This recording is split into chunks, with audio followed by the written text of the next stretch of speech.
তওবা করে বারবার আবার ওই গুনাহ হয়ে যাচ্ছে, এটা ঈমানের দুর্বলতা, কমজোরি, ঈমানের কমজোরি।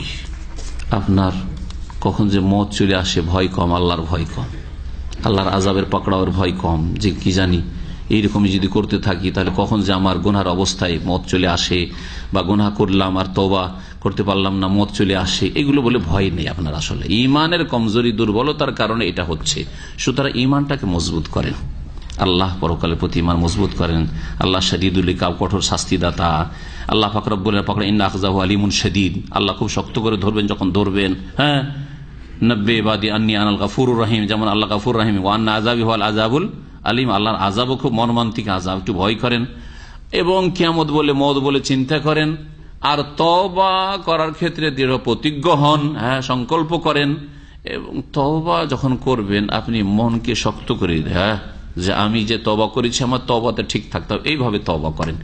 কিন্তু ব্যতিক্রম আজকাল অধিকাংশ মানুষেরই এইরকম, তওবা করে আর বারবার পদস্খলন ঘটে। যদি হয় তাহলে তাকে আবার তওবার নবায়ন করা উচিত। ফরজ তওবা করা, ফরজ তওবা করবে, আর আল্লাহ পাক রব্বুল আলামিনের কাছে তার ভুল ত্রুটি, এই তওবার পরে যে আবার যে ফিরে যাচ্ছে তার জন্য আরেক তওবার দরকার।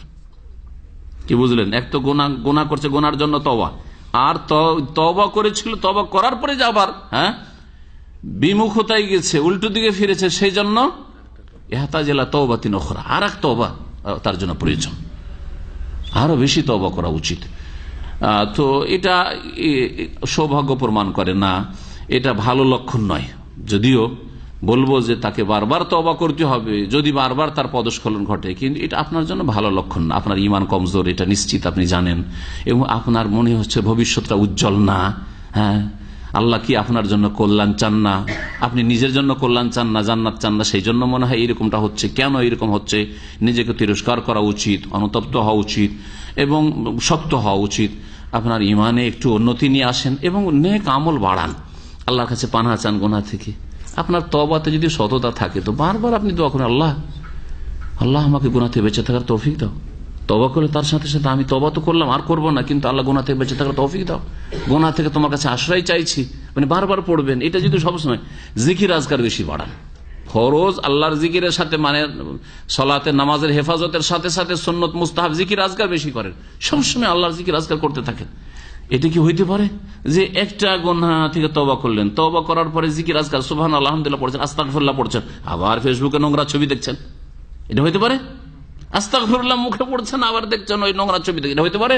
তার মানে আপনার জিকির আজকারের অভাব আছে, আল্লাহকে স্মরণ করে আপনার দুর্বলতা, স্মরণ করছেন না। তো কাসরাতুল আজকার, বেশি বেশি জিকির আজকার করা উচিত। কোরআন তেলাওয়াত করুন বেশি বেশি, তরজমা সহ তরজমা বুঝে কোরআন তেলাওয়াত করুন, নির্জনে কোরআন তেলাওয়াত করুন, নির্জনে, একা, লোকের সামনে না, নির্জনে কোরআন তেলাওয়াত করবেন, অর্থ বুঝে, দেখবেন চোখ দিয়ে পানি আসবে। জি, আল্লাহর ভয় হবে, কারণ আল্লাহ কোরআন কারীম বলেছেন, ওয়া ইযা তুলিয়াত আলাইহিম আয়াতুহু যাদাতুহুম ঈমানা, কোরআনের তেলাওয়াত হইলে ঈমান বাড়ে। তো আপনার ঈমান অবশ্যই বাড়বে তাতে। আল্লাহ যেন তৌফিক দান করেন।